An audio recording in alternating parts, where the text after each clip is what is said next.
এখন আমরা যেটা নিয়ে আলোচনা করব সেটা হচ্ছে ভিটামিন B6।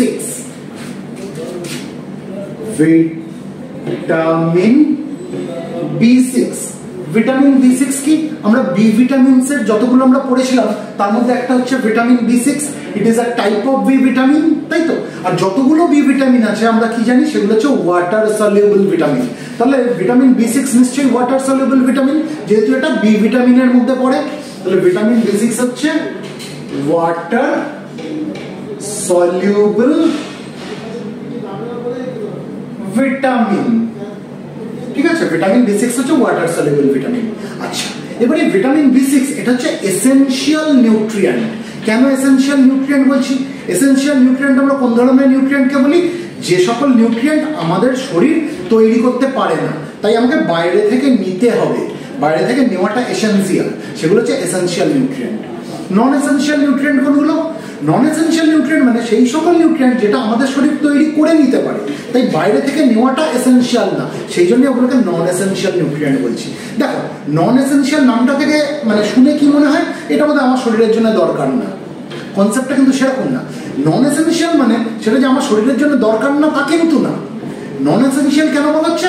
বাইরে থেকে নেওয়াটা এসেনশিয়াল না, তাই ওটা হচ্ছে নন এসেনশিয়াল নিউট্রিয়েন্ট। কেন বাইরে থেকে নেওয়াটা দরকার না? কারণ আমাদের শরীর সেই নিউট্রিয়েন্টকে তৈরি করে নিতে পারে। কিন্তু যে সকল নিউট্রিয়েন্টকে আমাদের শরীর তৈরি করতে পারে না, সেই নিউট্রিয়েন্ট আমার যখন শরীরে লাগছে আমাকে কি করতে হবে? আমাকে বাইরে থেকে নিতে হবে। সেই নিউট্রিয়েন্টগুলোকে বলা হয় এসেনশিয়াল নিউট্রিয়েন্ট। কেন? কারণ এগুলো বাইরে থেকে নেওয়াটা হচ্ছে এসেনশিয়াল। ভিটামিন B6 হচ্ছে এসেনশিয়াল নিউট্রিয়েন্ট। কেন? কারণ ভিটামিন B6 আমাদের শরীর তৈরি করতে পারে না, ভিটামিন B6 কে বাইরে থেকে নিতে হবে, বাইরে থেকে নেওয়াটা হচ্ছে এসেনশিয়াল। সেই জন্য ভিটামিন B6 হচ্ছে এসেনশিয়াল নিউট্রিয়েন্ট। আমি লিখে দিচ্ছি এসেনশিয়াল নিউট্রিয়েন্ট। এই অবধি আশা করি আমাদের কাছে পরিষ্কার হয়ে গেল। আচ্ছা, এবারে ভিটামিন B6 এর ভিটামার্স কি কি আছে? ভিটামিন B6 এর 6 রকমের ভিটামার্স থাকে। 6 রকমের ভিটামার্স।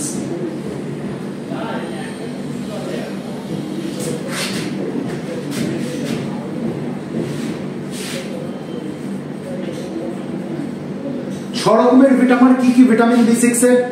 প্রথম যে নামটা বলবো সেটা হচ্ছে পাইরিডক্সিন।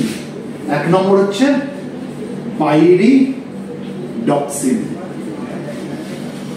দু নম্বর হচ্ছে পাইরিডক্সাল। পাইরিডক্সাল।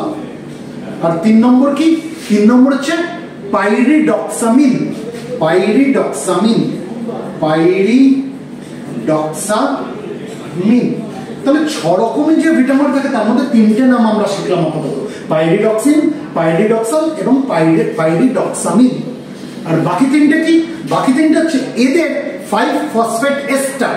এদেরই 5 ফসফেট এস্টার, অর্থাৎ প্রত্যেকটা আলাদা আলাদা ফসফোরিলেটেড ডেরিভেটিভস। প্রত্যেকটা আলাদা আলাদা ফসফোরিলেটেড ডেরিভেটিভস, প্রত্যেকটা 5 ফসফেট এস্টার।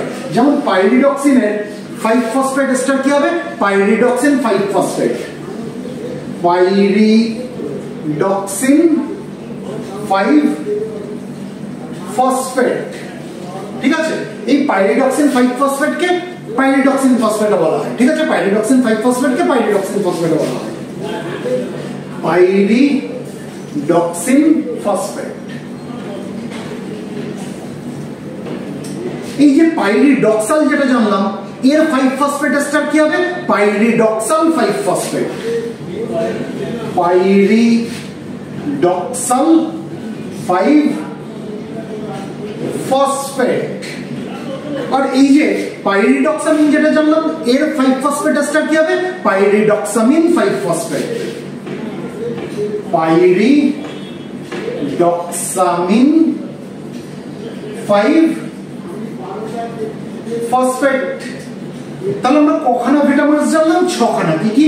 পাইরিডক্সিন, পাইরিডক্সাল, পাইরিডক্সামিন এবং এই প্রত্যেকটা 5 ফসফেট এস্টার, সেটা হচ্ছে পাইরিডক্সিন 5 ফসফেট বা যাকে আমরা পাইরিডক্সিন ফসফেট বলতে পারি, পাইরিডক্সাল 5 ফসফেট 7 নম্বর, আর 8 নম্বর হচ্ছে পাইরিডক্সামিন 5 ফসফেট। ঠিক আছে? এই 1 2 3 এটা হবে 4 5 6। ঠিক আছে, তাহলে এই ছখানা ভিটামিন আমরা শিখে গেলাম। কি কি ছখানা ভিটামিন? পাইরিডক্সিন, পাইরিডক্সাল, পাইরিডক্সামিন এবং এই প্রত্যেকটা এই যে তিনটে আমরা নাম জানলাম এদের 5 ফসফেট এস্টার। কি কি? পাইরিডক্সিনের 5 ফসফেট এস্টার কি? পাইরিডক্সিন 5 ফসফেট, যেটাকে পাইরিডক্সিন ফসফেট বলা হয়। পাইরিডক্সালের 5 ফসফেট এস্টার কি? Pyridoxal 5 phosphate. আর পাইরিডক্সামিনের 5 ফসফেট এস্টার কি? Pyridoxamine 5 phosphate. তাহলে এই ছখানা আমরা ভিটামিনস শিখে গেলাম, যেটা হচ্ছে this are the vitamins of vitamin B6। এবং এই প্রত্যেকটা যদি আমরা দেখি এর মধ্যে কি রয়েছে? এর মধ্যে পাইরিডিন রিং রয়েছে, এদের মধ্যে পাইরিডিন রিং রয়েছে। দে কন্টেন্স পাইরিডিন রিং। ঠিক আছে, এই প্রত্যেকটার মধ্যে আমরা কি দেখবো? পাইরিডিন রিং রয়েছে। এবার এই ছখানা ভিটামিনের মধ্যে হাইয়েস্ট বায়োলজিক্যাল অ্যাক্টিভিটি কার রয়েছে? Pyridoxal 5 phosphate. এই যে পাইরিডক্সাল 5 ফসফেট, যেটাকে আমি লাল দিয়ে দাগ দিয়ে দিলাম, এর কি আছে? এটা হচ্ছে হাইয়েস্ট বায়োলজিক্যাল অ্যাক্টিভিটি। অর্থাৎ এই পাইরিডক্সাল 5 ফসফেট কি? এটা হচ্ছে মেটাবলিক্যালি অ্যাক্টিভ ফর্ম। আমি লিখে দিচ্ছি, এই পাইরিডক্সাল 5 ফসফেট হচ্ছে মেটাবলিক্যালি অ্যাক্টিভ ফর্ম। এই পাইরিডক্সাল 5 ফসফেট হচ্ছে মেটাবলিক্যালি অ্যাক্টিভ ফর্ম। এই পাইরিডক্সাল 5 ফসফেট এটা কি? এর মধ্যে এটা কি? এটা হচ্ছে হাইয়েস্ট বায়োলজিক্যাল অ্যাক্টিভিটি দেখা যাচ্ছে এই পাইরিডক্সাল 5 ফসফেট। এই কি শো করবে? Highest biological activity. ঠিক আছে, এবার এই যে বাকি যেগুলো রয়েছে, বাকি ভিটামিনস যেগুলো রয়েছে, এই বাকি ভিটামিনস গুলো কিন্তু এই পাইরিডক্সাল 5 ফসফেটে কনভার্ট হয়ে যায়। বাকি যে ভিটামিনস গুলো রয়েছে এরাও এই পাইরিডক্সাল 5 ফসফেটে কনভার্ট হয়ে যায়। তাহলে এই অবধি আমরা বুঝলাম। তাহলে একটা উদাহরণ নিয়ে আমরা আলোচনা করি কেমন করে পাইরিডক্সিন এই পাইরিডক্সাল 5 ফসফেটে কনভার্ট হয়। একটা উদাহরণ আমরা দেখে নিই। তাহলে এটা আমরা মুছছি।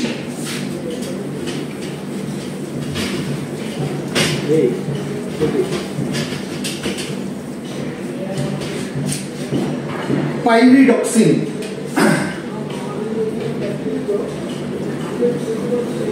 পাইরিডক্সিনকে আমরা কি বলে লিখি? PN, PN pyridoxine.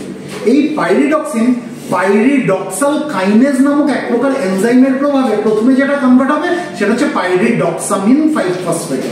তাহলে প্রথমে কিসে কনভার্ট হবে? পাইরিডক্সামিন 5 ফসফেটে কনভার্ট হবে। পাইরিডক্সামিন 5 ফসফেটে কনভার্ট হবে, যেটাকে আমরা শর্টে কি বলি? যেটাকে আমরা শর্টে পিএমপি বলি, পিএমপি। তাহলে পাইরিডক্সিন প্রথমে কিসে কনভার্ট হলো? পাইরিডক্সামিন 5 ফসফেট। কে কনভার্ট করলো? এক ধরনের এনজাইমের প্রভাবে এই কনভার্সনটা হলো। এনজাইমটার নাম কি? এনজাইমটার নাম হচ্ছে পাইরিডক্সাল কাইনেজ। Pyridoxal kinase. এই পাইরিডক্সাল কাইনেজ নামক এনজাইমের প্রভাবে প্রথমে পাইরিডক্সামিন 5 ফসফেটে কনভার্ট হয়ে যাবে। এবার এই পাইরিডক্সামিন 5 ফসফেট আমরা দেখব যে পাইরিডক্সাল 5 ফসফেটে কনভার্ট হবে, অর্থাৎ যেটা মানে মেটাবলিক্যালি অ্যাক্টিভ ফর্ম, যেটা সবথেকে বেশি বায়োলজিক্যাল অ্যাক্টিভিটি আছে, সেই ফর্মে কনভার্ট হয়ে যাবে। এবার এই যে পাইরিডক্সামিন যেটা, এটা আমরা দেখব কিসে কনভার্ট হয়ে গেছে? এটা কনভার্ট হয়ে গেছে পাইরিডক্সাল 5 ফসফেট। পাইরিডক্সাল 5 ফসফেটে কনভার্ট হয়ে যাবে। পাইরিডক্সাল 5 ফসফেটটাকে এটা হচ্ছে মেটাবলিক্যালি অ্যাক্টিভ ফর্ম। এটা হচ্ছে মেটাবলিক্যালি অ্যাক্টিভ ফর্ম। অর্থাৎ এর মধ্যে আমরা কি দেখবো? এটা দেখবো যে এর সবথেকে বেশি বায়োলজিক্যাল অ্যাক্টিভিটি আছে। It is having highest biological activity, highest biological activity. ঠিক আছে, এবার এই যে পাইরিডক্সামিন 5 ফসফেট যে পাইরিডক্সাল 5 ফসফেটে কনভার্ট হলো, এটা আমরা দেখো দুটো পাথওয়েতে কনভার্ট হতে পারে। একটা পাথওয়ে, এটা হচ্ছে দুটো পাথওয়ে। ঠিক আছে, এই যে দুটো পাথওয়ে কি কি? একটাকে বলা হয় ডিএক্সপি ডিপেন্ডেন্ট পাথওয়ে, একটাকে বলা হয় ডিএক্সপি ইন্ডিপেন্ডেন্ট পাথওয়ে। একটা পাথওয়েকে কি বলা হয়? DXP dependent pathway, dependent pathway. আরেকটা পাথওয়েকে কি বলা হয়? DXP independent pathway. DXP independent pathway. এই ডিএক্সপি ইন্ডিপেন্ডেন্ট পাথওয়ে তো পাইরিডক্সাল 5 ফসফেট তৈরি হবে। Pyridoxal 5 phosphate. তাহলে আমরা কি দেখলাম? পাইরিডক্সিন যখন আমাদের শরীরে প্রবেশ করলো, পাইরিডক্সাল কাইনেজ নামক এনজাইমের প্রভাবে প্রথমে পাইরিডক্সামিন 5 ফসফেটে কনভার্ট হলো। এবার এই পাইরিডক্সামিন 5 ফসফেট দুটো পাথওয়ে দ্বারা পাইরিডক্সাল 5 ফসফেটে কনভার্ট হবে, অর্থাৎ যেটা হচ্ছে মেটাবলিক্যালি অ্যাক্টিভ ফর্ম, সেই মেটাবলিক্যালি অ্যাক্টিভ ফর্মে কনভার্ট হয়ে যাবে। দুটো পাথওয়ে কি কি? একটা পাথওয়েকে বলা হয় ডিএক্সপি ডিপেন্ডেন্ট পাথওয়ে, একটা পাথওয়েকে বলা হয় ডিএক্সপি ইন্ডিপেন্ডেন্ট পাথওয়ে। এবার এই ডিএক্সপি জিনিসটা কি? ডিএক্সপি হচ্ছে ডিঅক্সিজাইলুলোজ 5 ফসফেট। ডিঅক্সিজাইলুলোজ 5 ফসফেট। ডিঅক্সিজাইলুলোজ 5 ফসফেট। ঠিক আছে, ডিঅক্সিজাইলুলোজ 5 ফসফেট। তাহলে একটা পাথওয়ে কি? একটা পাথওয়ে হচ্ছে ডিঅক্সিজাইলুলোজ 5 ফসফেট ডিপেন্ডেন্ট পাথওয়ে, আর একটা হচ্ছে ডিঅক্সিজাইলুলোজ 5 ফসফেট ইন্ডিপেন্ডেন্ট পাথওয়ে। ঠিক আছে, এই দুটো পাথওয়ে দ্বারা পাইরিডক্সামিন 5 ফসফেট কিসে কনভার্ট হয়? পাইরিডক্সাল 5 ফসফেটে কনভার্ট হয়, যেটা হচ্ছে মেটাবলিক্যালি অ্যাক্টিভ ফর্ম। এই অবধি আমরা তাহলে বুঝে গেলাম, তাই তো? আচ্ছা, এবার আমরা এই ভিটামিন B6 এর ফাংশন গুলো জানি, যে কি কাজ করে।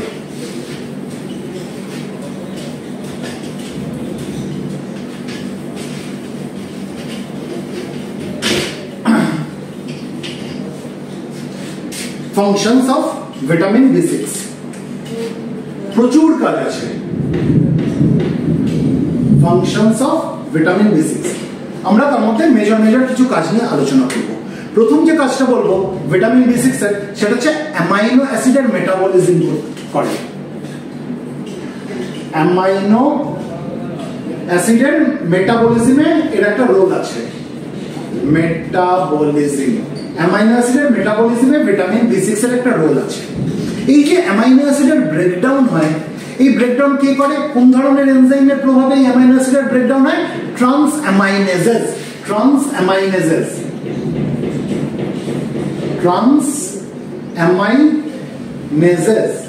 ঠিক আছে, এই ট্রান্সঅ্যামাইনেজেস নামক যে এনজাইম যেগুলো রয়েছে, এদের প্রভাবে কি হয়? অ্যামাইনো অ্যাসিডের ব্রেকডাউন হয়। এদের প্রভাবে অ্যামাইনো অ্যাসিডের ব্রেকডাউন হয়। ঠিক আছে, এবার এই পাইরিডক্সাল 5 ফসফেট, যেটা পাইরিডক্সাল 5 ফসফেট অর্থাৎ যেটা হচ্ছে metabolically active form of vitamin B6, এই পাইরিডক্সাল 5 ফসফেট কি? It acts as cofactor. তাহলে pyridoxal 5 phosphate acts as cofactor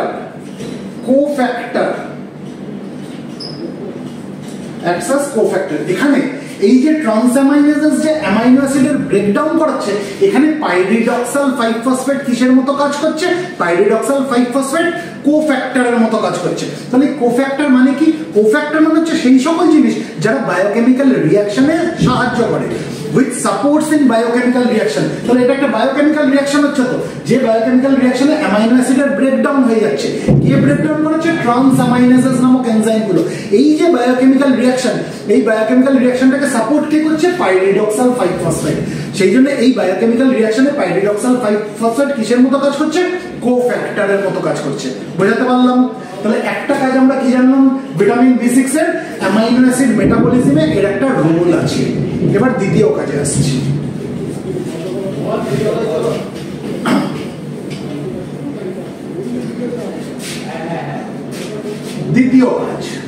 দ্বিতীয় কাজ কি? নিউরোট্রান্সমিটার সিনথেসিসে ভিটামিন B6 এর রোল আছে। Neurotransmitter synthesis, neurotransmitter synthesis. ঠিক আছে, এবারে নিউরোট্রান্সমিটার সিনথেসিস আমরা দেখবো যে 5 রকমের নিউরোট্রান্সমিটারের নাম আমরা বলবো, যেখানে আমরা দেখবো যে ভিটামিন B6 এর রোল আছে। সেই নিউরোট্রান্সমিটার গুলো তৈরি করায় ভিটামিন B6 এর রোল আছে। যেমন আমি প্রথম যে নামটা বলবো সেটা হচ্ছে সেরোটোনিন। প্রথম নাম হচ্ছে সেরোটোনিন। দ্বিতীয় যে নামটা বলবো সেটা হচ্ছে ডোপামিন। এগুলো হচ্ছে নিউরোট্রান্সমিটার, ডোপামিন। 3 নম্বর যে নামটা বলবো সেটা হচ্ছে এপিনেফ্রিন।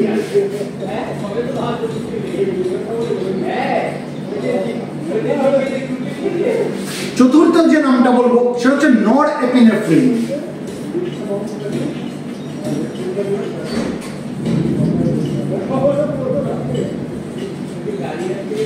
পাঁচ নম্বর যে নামটা বলবো সেটা হচ্ছে gamma amino butyric acid. Gamma amino butyric acid, gamma amino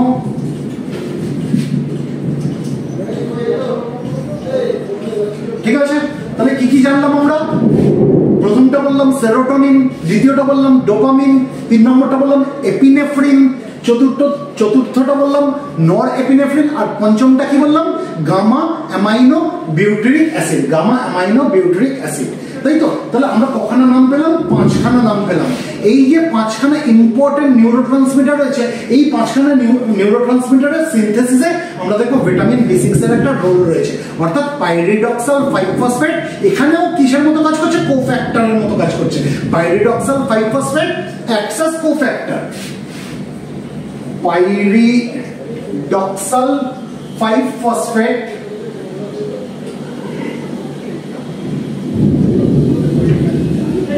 acts as cofactor।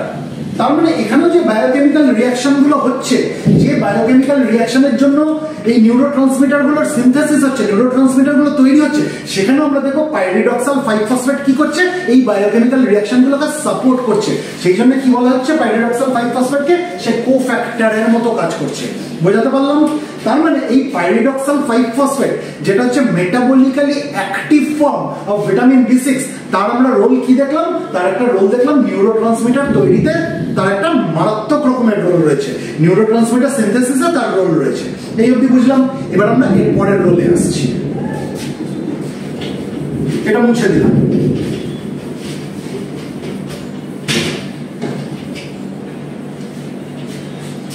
আচ্ছা, এরপর আমরা দেখবো গ্লুকোজ মেটাবলিজমেও এই ভিটামিন B6 এর রোল রয়েছে।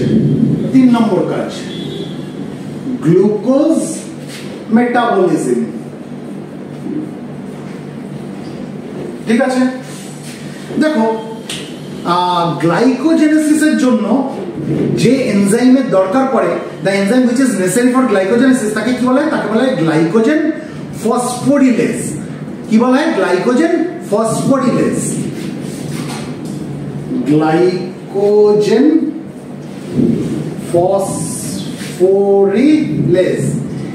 এই যে এনজাইম গ্লাইকোজেন ফসফোরিলেজ, এ কিসে সাহায্য করে? এই গ্লাইকোজেনেসিসে সাহায্য করে। অর্থাৎ গ্লাইকোজেনকে ভেঙে কিসে কনভার্ট করে দিচ্ছে? গ্লুকোজ তৈরি করে দিচ্ছে। এ কিসে সাহায্য করে? গ্লাইকোজেনেসিস। ঠিক আছে, গ্লাইকোজেনেসিসে যে এনজাইম সাহায্য করে তাকে কি বলা হয়? গ্লাইকোজেন ফসফোরিলেজ। গ্লাইকোজেন ফসফোরিলেজ নামক এনজাইম কিসে সাহায্য করছে?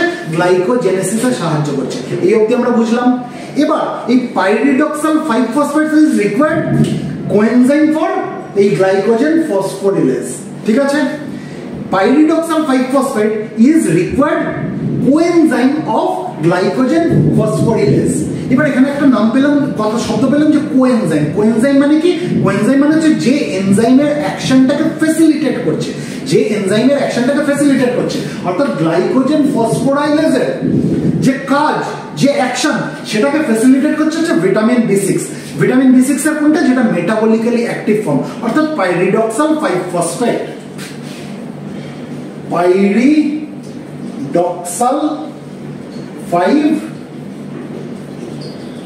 5-ফসফেট কি করছে? এই যে গ্লাইকোজেন ফসফোরিলেজ নামক যে এনজাইম, যে গ্লাইকোজেনেসিসে সাহায্য করে, মানে গ্লাইকোজেনকে ভেঙে গ্লুকোজ তৈরি করতে সাহায্য করে, এই এনজাইমটার যে অ্যাক্টিভিটি, সেই অ্যাক্টিভিটিকে ফ্যাসিলিটেট করছে কে পাইরিডক্সাল 5 ফসফেট। সেই জন্য পাইরিডক্সাল 5 ফসফেটকে কি বলা হচ্ছে? Pyridoxal 5 phosphate is required coenzyme of glycogen phosphorylase. ঠিক আছে, তাহলে আমি লিখে দিই pyridoxal 5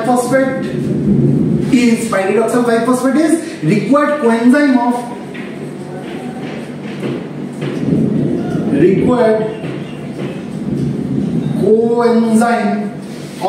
কার? এই গ্লাইকোজেন ফসফোরাইলেজ। ঠিক আছে, আমরা বুঝলাম। তাহলে গ্লুকোজ মেটাবলিজমে আমরা একটা রোল দেখলাম, এবার আমরা লিপিড মেটাবলিজমে দেখবো কি হয়। লিপিড মেটাবলিজমও দেখবো যে ভিটামিন B6 এর একটা রোল রয়েছে। আচ্ছা, অন্ধকার হয়ে যাচ্ছে কি? আমি কি লাইট জ্বালাবো? মানে বাইরে বৃষ্টি হচ্ছে, প্রচন্ড রকমের অন্ধকার হয়ে যাচ্ছে, একটু লাইট জ্বালালে কি সুবিধা হবে?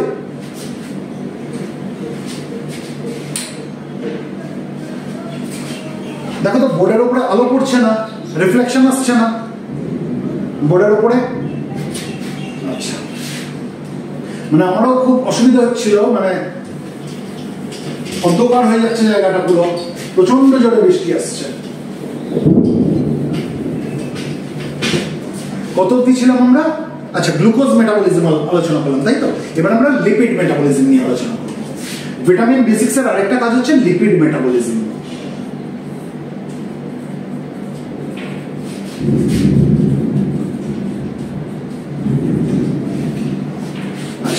এই লিপিড মেটাবলিজমে আমরা দেখব কিছু এনজাইমস রয়েছে, যে এনজাইমগুলো কি করে? এক ধরনের একটা ক্লাস অফ লিপিডস রয়েছে যেটাকে বলে স্পিঙ্গোলিপিডস। যেটাকে বলে স্পিঙ্গোলিপিডস। কি বলা হয়? স্পিঙ্গোলিপিডস। স্পিঙ্গোলিপিডস। স্পিঙ্গোলিপিডস। এই স্পিঙ্গোলিপিডস কি? স্পিঙ্গোলিপিডস হচ্ছে একটা ক্লাস অফ লিপিডস। ঠিক আছে, যাদের মধ্যে কি রয়েছে? যাদের মধ্যে স্পিঙ্গয়েড বেসেস দেখতে পাবো। এদের মধ্যে কি রয়েছে? স্পিঙ্গয়েড বেসেস। দে কন্টেন স্পিঙ্গয়েড বেসেস। সেই জন্য এই ধরনের লিপিড, এই ক্লাস অফ লিপিডস কে কি বলা হয়? স্পিঙ্গোলিপিডস। কেন? Because they contain sphingoid bases. তাই তো? এই যে স্পিঙ্গোলিপিডস জাতীয় যে লিপিড গুলো রয়েছে, স্পিঙ্গোলিপিডস ক্লাসের যে লিপিড গুলো রয়েছে, মানে এই লিপিড গুলোর বায়োসিনথেসিস করার জন্য যে এনজাইম গুলো থাকে, যে এনজাইম গুলো এদের বায়োসিনথেসিসকে ফ্যাসিলিটেট করে, ঠিক আছে, সেখানে আমরা দেখবো তার একটা এসেনশিয়াল কম্পোনেন্ট, সেই এনজাইমগুলোর একটা এসেনশিয়াল কম্পোনেন্ট হচ্ছে পাইরিডক্সাল 5 ফসফেট। আমি কি বললাম? কিছু এনজাইমস আছে, সাম এনজাইমস আর দেয়ার, যারা কি করে? which facilitates the biosynthesis of sphingolipids. Some enzymes are there which facilitates the biosynthesis of sphingolipids.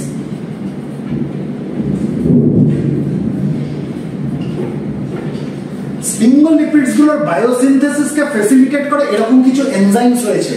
R vitamin B6 কি? তার মানে তার মেটাবলিক্যালি অ্যাক্টিভ ফর্মে, অর্থাৎ পাইরিডক্সাল 5 ফসফেট ফর্মে সেই এনজাইম যেগুলো রয়েছে, সেই এনজাইমগুলোর একটা এসেনশিয়াল কম্পোনেন্ট। তাহলে আমি কি লিখতে পারি? যে pyridoxal 5 phosphate, pyridoxal 5 phosphate is an essential component of these enzymes. Is an essential component of the enzymes which facilitates the biosynthesis of sphingolipids. আমরা কি বললাম তাহলে? Pyridoxal 5 phosphate is an essential component of enzymes which facilitates the biosynthesis of sphingolipids. তাহলে এই অবধি আমরা বুঝলাম। তাহলে লিপিড সিনথেসিস, লিপিড মেটাবলিজমে আমরা দেখলাম কি? যে ভিটামিন B6 এর একটা রোল রয়েছে। শুধু এখানেই না, এই যে মানে স্পিঙ্গোলিপিডস যেগুলো রয়েছে, এই স্পিঙ্গোলিপিডস গুলোর ব্রেকডাউনের জন্য কিন্তু এই ভিটামিন B6 ডিপেন্ডেন্ট। এই স্পিঙ্গোলিপিডস যে মানে তার বায়োসিনথেসিস করার জন্য যে ভিটামিন B6 রেসপন্সিবল, শুধু তাই না, এই স্পিঙ্গোলিপিডস গুলোর ব্রেকডাউনের জন্য আমরা দেখবো যে ভিটামিন B6 কিন্তু তার জন্য ডিপেন্ডেন্ট। তাহলে আমরা এই কাজগুলো বুঝলাম। আরো কাজ আছে, যেমন হিমোগ্লোবিন সিনথেসিসেও কাজ আছে। প্রত্যেকটা আমরা ধরে ধরে আলাদা আলাদা করে আলোচনা করছি। এবার আমরা হিমোগ্লোবিন সিনথেসিসে ভিটামিন B6 এর কি রোল আছে আমরা একটু জেনে নিই। দেখো, এক ধরনের এনজাইম আছে যারা হিম বায়োসিনথেসিস করতে সাহায্য করে, অর্থাৎ হিমোগ্লোবিন সিনথেসিস করতে সাহায্য করে। সেই এনজাইমগুলোকে কি বলা হয়? Amino levulinic acid synthase. আমি লিখে দিচ্ছি, এটা বুঝছি। তাহলে একটু নেটওয়ার্কের সমস্যা হচ্ছে, মানে বাইরে বৃষ্টি পড়ছে খুব জোরে, তাই একটু কেটে গেছিল।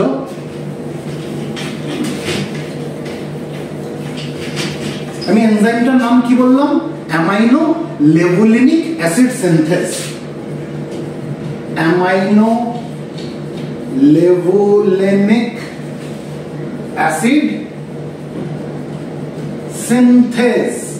এই যে অ্যামাইনো লেভুলিনিক অ্যাসিড সিনথেস নামক যে এনজাইম যেটা রয়েছে, they are responsible for heme biosynthesis. They are responsible for heme biosynthesis. অর্থাৎ তারা কিসের জন্য রেসপন্সিবল? তারা হিমোগ্লোবিন সিনথেসিসের জন্য রেসপন্সিবল। এবার এই যে একটা এনজাইমের কাজ আমরা দেখলাম, যারা হিমোগ্লোবিন তৈরি করতে সাহায্য করে, হিম তৈরি করতে সাহায্য করে, এই এনজাইমের যে অ্যাকশন, সেই অ্যাকশনটাকে ফ্যাসিলিটেট কে করছে? ভিটামিন B6 করছে। ভিটামিন B6 কোন ফর্মে করছে? পাইরিডক্সাল 5-ফসফেট ফর্মে, অর্থাৎ যেটা হচ্ছে metabolically active form of vitamin B6। তাহলে পাইরিডক্সাল 5-ফসফেট কি করছে?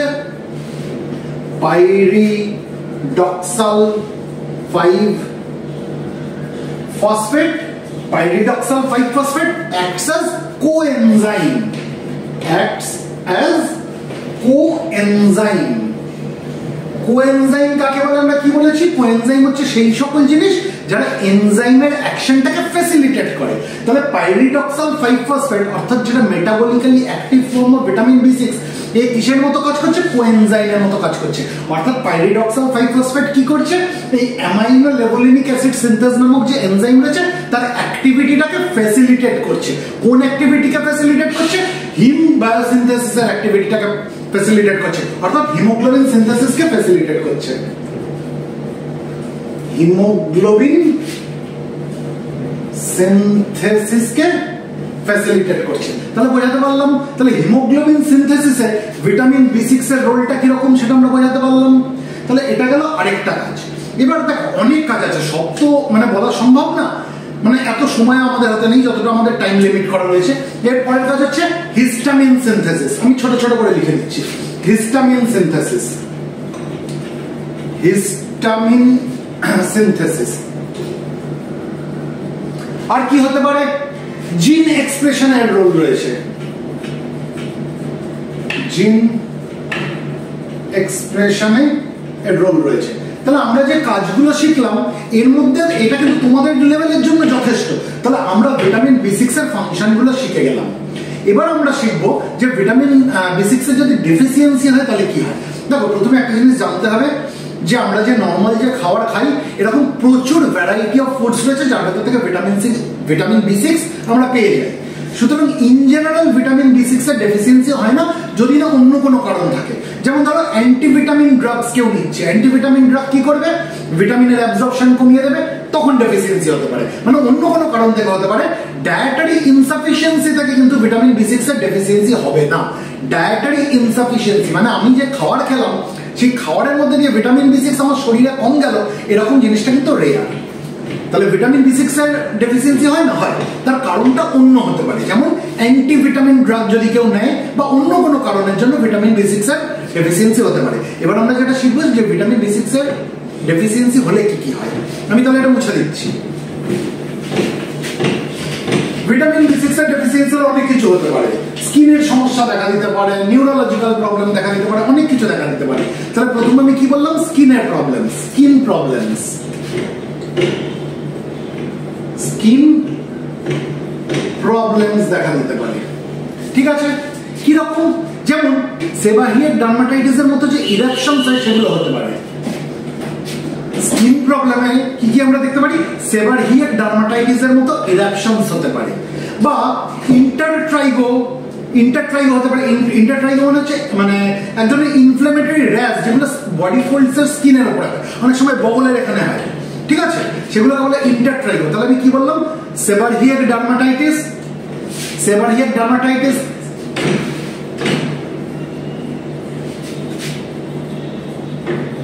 Dermatitis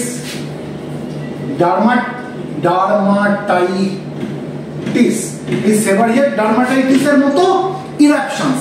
seborrheic dermatitis like eruptions. আর কি হতে পারে? ইন্টারট্রাইগো,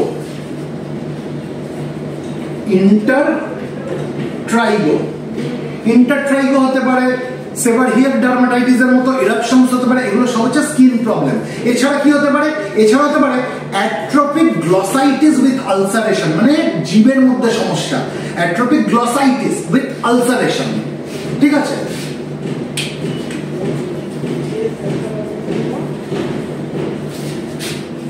অ্যাট্রোপিক গ্লসাইটিস উইথ আলসারেশন। আর কি হতে পারে?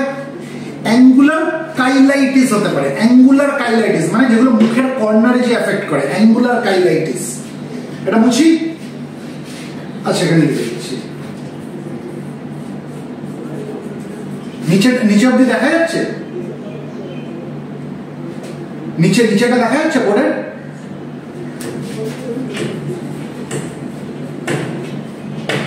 Angular cheilitis, CHEILITIS, CHEILITIS, angular cheilitis. উচ্চারণটা হবে কাইলাইটিস, আবারও বলছি। ঠিক আছে, চিলাইটিস ফিলাইটিস কিন্তু বলতে যাও না, কাইলাইটিস, CHEILITIS, মানে ইনফ্লামেশন, কাইলাইটিস। ঠিক আছে, অ্যাঙ্গুলার কাইলাইটিস কোথায় হয়? মুখের কর্নারে মানে এগুলো দেখা যায়, অ্যাঙ্গুলার কাইলাইটিস। আর কি হতে পারে? চোখে হতে পারে কনজাংটিভাইটিস। কোথায় লিখবো? 4 নম্বর, এখানে লিখি, কনজাংটিভাইটিস। ঠিক আছে, আরো অনেক কিছু হতে পারে, যেমন মাইক্রোসাইটিক অ্যানিমিয়া। আমি এটা মুছি, নাহলে এখানে ধরবে না।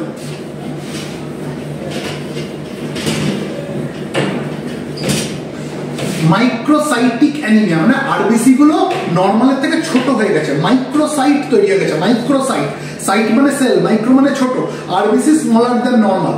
এরকম ধরনের অ্যানিমিয়াকে কি বলা হয়? Microcytic anaemia. তাহলে মাইক্রোসাইটিক অ্যানিমিয়া হতে পারে। ঠিক আছে, আর কি হতে পারে? নার্ভ ডিসঅর্ডারস হতে পারে, অর্থাৎ নিউরোলজিক্যাল সিম্পটমস হতে পারে। একটু আগে যেটা আমরা আলোচনা বললাম, নার্ভ ডিসঅর্ডারস মানে নিউরোলজিক্যাল সিম্পটমস, নিউরোলজিক্যাল সিম্পটমস দেখা দিতে পারে। কি হতে পারে? যেমন সোমনোলেন্স হতে পারে। সোমনোলেন্স মানে প্রচন্ড একটা ঘুমানোর ইচ্ছা, মানে উঠতে ইচ্ছা করছে না, ঘুমাতে সে ভালোবাসে, অনেকক্ষণ ধরে সে ঘুমাচ্ছে, এটাকে বলা হয় সোমনোলেন্স। এটা কিন্তু নার্ভের সমস্যা। ঠিক আছে, সোমনোলেন্স। আর কি হতে পারে? কনফিউশন হতে পারে, কনফিউশন। আর কি হতে পারে? ডিপ্রেশন হতে পারে।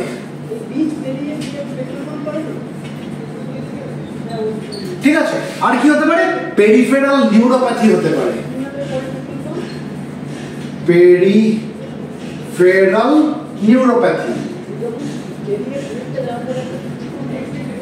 এগুলো সব কি? এগুলো সব হচ্ছে নার্ভ রিলেটেড সমস্যা। ঠিক আছে, তাহলে আমরা কি দেখলাম? স্কিনের সমস্যা হতে পারে, চোখের সমস্যা হতে পারে, মাইক্রোসাইটিক অ্যানিমিয়া হতে পারে, নার্ভ রিলেটেড সমস্যা হতে পারে। তোমাদের যতগুলো মনে থাকবে তোমরা ততগুলো বলতে পারো। তাহলে এইগুলো হচ্ছে কি ভিটামিন B6 এর ডেফিসিয়েন্সি থেকে হতে পারে। এবার আমরা যেটা শিখবো সেটা হচ্ছে যে কোন সোর্স থেকে আমাদের শরীরে ভিটামিন B6 যায়। দেখো, একটাই কথা বলছি, ভিটামিন B6 কি? Water soluble vitamin. আমরা যদি ন্যাচারাল সোর্স থেকে ভিটামিন B6 নিই, অর্থাৎ আমরা অ্যানিমাল সোর্স থেকে নিই, আমরা যদি প্ল্যান্ট সোর্স থেকে নিই, আমরা যদি এক্সেস পরিমাণ ভিটামিন B6 আমাদের ঢুকে যায় এই সোর্স গুলো থেকে, তাহলে কিন্তু ক্ষতি আমাদের শরীরে হবে না। কেন? Because this is water soluble vitamin. এর কোনো অ্যাকুমুলেশন আমাদের শরীরে হবে না। আমরা যখন ইউরিনেট করব, ইউরিনের সাথে সেটা এক্সক্রিটেড আউট হয়ে যাবে, তাই তো? তাহলে এবার আমরা সোর্স গুলো জেনে নিই। দেখো, ভিটামিন B6 এর সোর্স যদি বলতে হয়, অবশ্যই অ্যানিমাল সোর্স অনেক ভালো as compare to plant source. ঠিক আছে, এটা মাথায় রাখতে হবে। তার মানে কি প্ল্যান্ট সোর্স থেকে পাবো না? পাবো, অবশ্যই পাবো, কিন্তু অ্যানিমাল সোর্সটা তুলনামূলক প্ল্যান্ট সোর্সের থেকে ভালো। তাহলে আমি দুখানা সোর্স লিখছি, এদিকে আমি অ্যানিমাল সোর্স লিখছি, এদিকে আমি প্ল্যান্ট সোর্স লিখছি। অ্যানিমাল সোর্স কি হতে পারে? অ্যানিমালস মানে ওয়াইড ভ্যারাইটি অফ ফুডের মধ্যে পেতে পারি। তার মধ্যে অ্যানিমাল সোর্স থেকে আমরা কিসের থেকে পাবো? অ্যানিমাল সোর্স আর গুড সোর্স, সেটা কিন্তু মাথায় রাখতে হবে। অ্যানিমাল সোর্সের মধ্যে যেগুলো গুড সোর্স সেগুলো কি? অ্যানিমাল সোর্স তো অনেক কিছু হতে পারে, তার মধ্যে খুব ভালো সোর্স হচ্ছে যেমন মাংস থেকে আমরা পাবো, মানে বিফ থেকে, পর্ক থেকে, এগুলো থেকে আমরা পাবো মিট। সেটা বিফ হতে পারে, সেটা পর্ক হতে পারে, ঠিক আছে। আর কোথেকে পাবো? ফাউল। ফাউল ফাউল মানে এক ধরনের পাখি, ঠিক আছে, ফাউল থেকে পাবো, বা আমরা পোল্ট্রি থেকে পাবো, ঠিক আছে, আমরা মাছ থেকে পাবো। এগুলো হচ্ছে good source among the animal sources. Animal source প্রচুর অ্যানিমাল সোর্স আছে যেখান থেকে আমরা এই ভিটামিন B6 পাবো, কিন্তু তার মধ্যেও ভালো সোর্স কোনগুলো? মিট, মানে বিফ পর্কের মাংস থেকে আমরা পাবো, ফাউলের থেকে পাবো, এক ধরনের পাখি, পোল্ট্রি থেকে পাবো, মাছ থেকে পাবো। এগুলো হচ্ছে good source of vitamin B6। Plant সোর্সের মধ্যে আমরা কিসের থেকে পেতে পারি? আমরা পোটাটোস থেকে পেতে পারি, আমরা বেনানাস থেকে পেতে পারি, আমরা চিকপি থেকে পেতে পারি। আমি লিখে দিচ্ছি, পোটাটোস, bananas,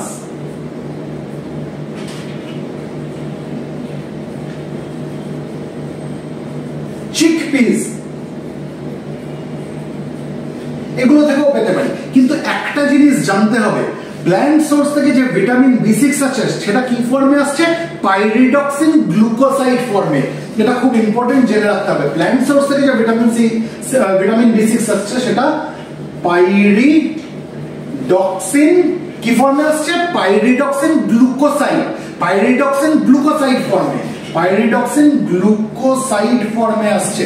আর যেহেতু এটা পাইরিডক্সিন গ্লুকোসাইড ফর্মে আসছে, এর বায়ো অ্যাভেলেবিলিটি কিন্তু কম, এবং যে অ্যামাউন্ট আসছে প্ল্যান্ট সোর্স থেকে সেটাও কিন্তু তুলনামূলক কম as compare to animal source. মানে লোয়ার অ্যামাউন্ট আসছে প্ল্যান্ট সোর্স থেকে ভিটামিন B6 যেটা আসছে, এক তো সেটা লোয়ার অ্যামাউন্টে আসছে, লোয়ার অ্যামাউন্টে আসছে, কম অ্যামাউন্টে আসছে as compare to animal source. এবং দ্বিতীয় কি বললাম, ভিটামিন B6 কোন ফর্মে আসছে? পাইরিডক্সিন গ্লুকোসাইড ফর্মে আসছে। পাইরিডক্সিন গ্লুকোসাইড ফর্মে আসছে মানে এর বায়ো অ্যাভেলেবিলিটিও কম, মানে হচ্ছে এর বায়ো অ্যাভেলেবিলিটি হচ্ছে লো বায়ো অ্যাভেলেবিলিটি। সেই জন্য আমি প্রথমে একটা কি বললাম, যদিও ভিটামিন B6 আমরা ওয়াইড ভ্যারাইটি অফ ফুডস থেকে পেতে পারি, প্ল্যান্ট সোর্স থেকে পেতে পারি, অ্যানিমাল সোর্স থেকে পেতে পারি, প্ল্যান্ট সোর্সের তুলনায় কিন্তু অ্যানিমাল সোর্সটা অনেক বেটার যখন আমি ভিটামিন B6 এর কথা বলছি। তার মানে যারা মানে অ্যানিমাল সোর্স যারা খায় না, অ্যানিমাল সোর্স যারা মুখে তোলে না, ঠিক আছে, তাদের শরীরে কি ভিটামিন B6 এর ডেফিসিয়েন্সি দেখা দেবে? যেহেতু প্ল্যান্ট সোর্স থেকে খুব ভালোভাবে পাওয়া যাচ্ছে না, না দেখা দেয় না। অভিজ্ঞতা বলছে দেখা দেয় না, স্টাডিজ বলছে দেখা দেয় না। হতে পারে সে অ্যানিমাল সোর্স কনজিউম করে না, কিন্তু তাও নর্মাল ডায়েট যদি সে নিয়ে থাকে তার ভিটামিন B6 এর ডেফিসিয়েন্সি দেখা যাবে না। মানে ডায়েটারি ইনসাফিসিয়েন্সির কারণে যে ভিটামিন B6 এর ডেফিসিয়েন্সি সেটা কিন্তু হয় না। ভিটামিন B6 এর যদি ডেফিসিয়েন্সি হয় তার অন্য কোনো কারণ আছে। যেমন একটা কারণ আমি কি বললাম, সে অ্যান্টিভিটামিন ড্রাগ নিচ্ছে। ভালো, অ্যান্টিভিটামিন ড্রাগ নিলে কি হবে? ভিটামিনের অ্যাবজর্পশনটাকে সে লিমিট করে দেবে, রেস্ট্রিক্ট করে দেবে, কমিয়ে দেবে। আর ভিটামিনের অ্যাবজর্পশন যদি কমে যায় ডেফিনেটলি ভিটামিনের ডেফিসিয়েন্সি দেখা দেবে, তাই তো? তাহলে মোটামুটি আমরা কিন্তু একটা ভিটামিন B6 এর সম্বন্ধে আলোচনা করে নিলাম। আমাদের কাছে কনসেপ্টটা আশা করি এতক্ষণে ক্লিয়ার হয়ে গেছে।